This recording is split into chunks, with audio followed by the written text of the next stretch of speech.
PMM assures Riyadh of support in peace efforts. Prime Minister Shahid Khaqan Abbasi on Monday endorsed Saudi Arabia's policies in the region and assured it of Pakistan's support in its efforts for maintaining peace and stability. The Prime Minister, who was on a day-long visit to Saudi Arabia on the invitation of its leaders, was accompanied by Foreign Minister Khwaja Asif, Army Chief General Qamar Javed Bajwa, and Director General of Inter-Services Intelligence, Lieutenant General Naveed Mukhtar. The officials said King Salman bin Abdulaziz and Prime Minister Abbasi reviewed bilateral relations between the two brotherly countries and the latest developments in the region. Accountability Court adjourns hearing as Nawaz seeks suspension of proceedings. An accountability court in Islamabad on Tuesday adjourned the hearing into corruption references against the Sharif family after former Prime Minister Nawaz Sharif requested the investigators to suspend proceedings until the Islamabad High Court announces its verdict in a petition pertaining to the clubbing of references. On November 23rd, the High Court had reserved its judgment on a petition by the ousted Premier to club the references against him. The request filed by Nawaz today sought suspension of the Accountability Court's proceedings until the decision is announced. However, the Accountability Court rejected the prosecutor's request as it adjourned the hearing until December 4. Government held responsible for mishandling Faizabad operation.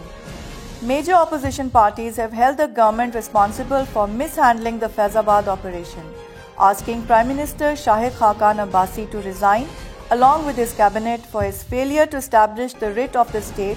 The Pakistan Tehreek-e-Insaf (PTI) on Monday demanded early elections to steer the country out of the current crisis. The Pakistan Muslim League Quaid-e-Azam sought the formation of a national government. The Jamaat-e-Islami advised the government to admit its failure, seek an apology from the nation, and pay compensation for the losses. Khurshid Shah opposes use of religion for political objectives. Leader of the opposition in the National Assembly, Sayyid Khurshid Ahmad Shah, said on Monday that religion should not be used for achieving political objectives.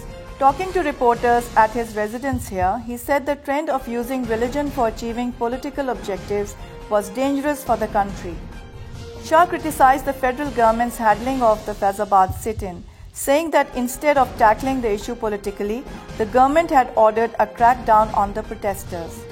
After the crackdown, he added, it seemed that the government had transferred all its powers to the Director General of Punjab Rangers to settle the issue. He criticized the government also for banning TV news channels and placing curbs on social media networks. New approaches being used with Pakistan, India over Afghan issue. United States is working on new approaches with India and Pakistan for promoting stability and reconciliation in Afghanistan, says the State Department. The State Department's annual report on its financial priorities for the new fiscal year highlights this as a key ingredient of new U.S. strategy for South Asia that President Donald Trump announced on August 21st. Our approach to South Asia and specifically Afghanistan means new approaches with India and Pakistan to defy safe havens to terrorist organizations, says State Department Inspector General Steve Linick. The main purpose behind this new approach is to create the conditions for reconciliation with the Taliban and a process that supports the Afghan government in providing security for their own people. Israel and United States work together to prevent publication of UN report.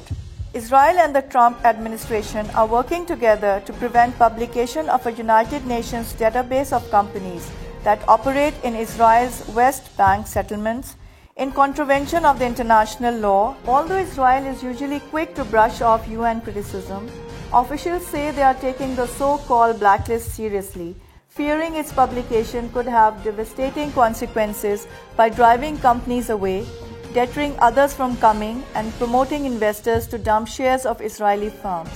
Dozens of major Israeli companies as well as multinationals that do business in Israel are expected to appear on the list. Taiwanese activists jailed for 5 years in China for attempting to subvert state power.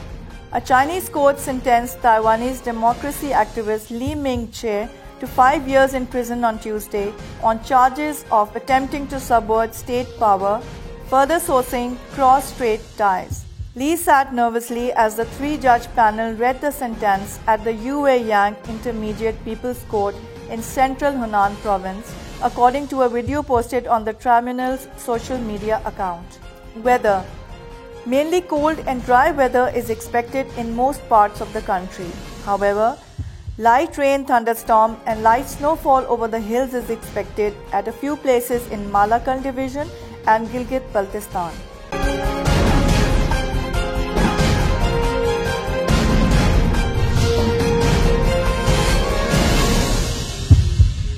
Please subscribe for Hums Up TV and hit the bell icon to get the latest updates from our channel. Please like Hums Up TV to get the latest updates from our channel.